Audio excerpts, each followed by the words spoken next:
देखिए, कैल्शियम हमारी हड्डियों के लिए बहुत ही ज्यादा जरूरी सप्लीमेंट है। अ, अगर आप हार्ट की बात करें तो आपके हार्ट को पंप करने के लिए कैल्शियम की रिक्वायरमेंट होती है। अ, आपके ब्लड प्रेशर को मेंटेन रखने के लिए कैल्शियम की रिक्वायरमेंट होती है। हमारी हड्डियों को अच्छा रखने के लिए कैल्शियम की रिक्वायरमेंट होती है।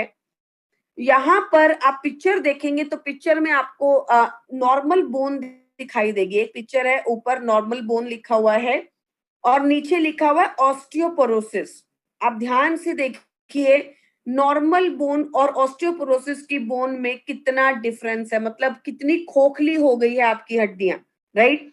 और अगर आप ज्यादातर देखेंगे तो मैं ज्यादा नहीं कहूंगी, पर मैं कहूंगी कि 100 में से 75 to 80% महिलाओं की हड्डियां ऐसी ही खोखली होती हैं।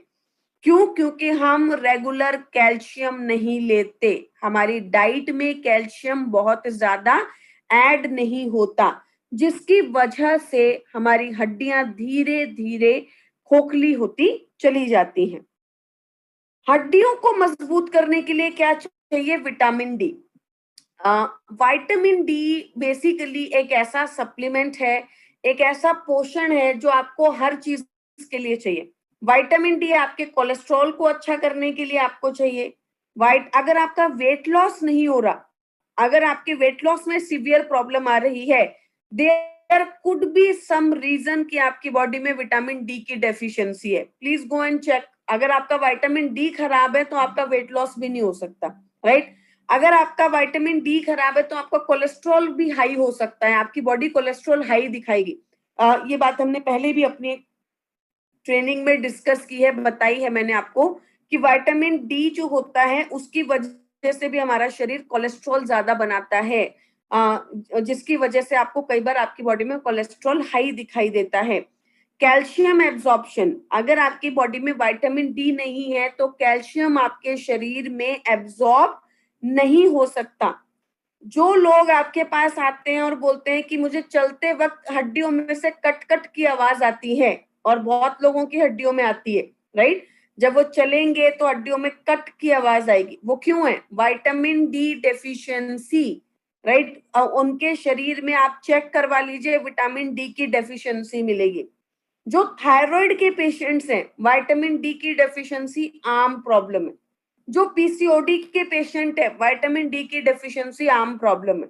जो डायबिटीज के पेशेंट है, विटामिन डी की डेफिशिएंसी आम प्रॉब्लम। तो मैं आपको ये सजेस्ट करूंगी कि आपको कभी भी हड्डियों से संबंधित कोई दिक्कत हो तो सबसे पहले आप जाकर अपना विटामिन डी टेस्ट करवा लीजिए, क्योंकि ज्यादातर वो सीवियर डेफिशिएंसी में आजकल आता है।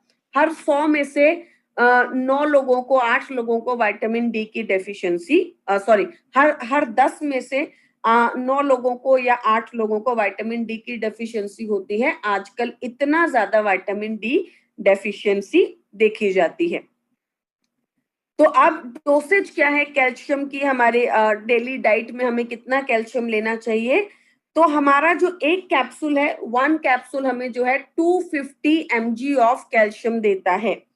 रोजमर्रा के जीवन में हमें कितना चाहिए? 1000 मिलीग्राम, 1000 मिलीग्राम कैल्शियम चाहिए। एक कैप्सूल 250 मिलीग्राम देता है, 250 mg देता है। तो आप जो है वो 2 to 3 कैप्सूल्स ले सकते हैं, डिपेंड करता है कि आपकी डाइट कैसी है।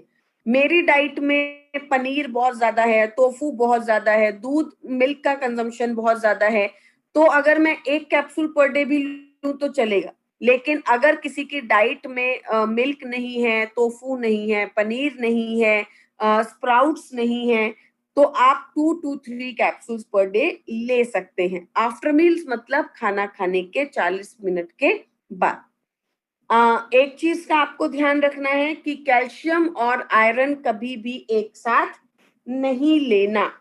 कैल्शियम और आयरन के बीच में कम से कम 3 घंटे का गैप होना चाहिए, राइट।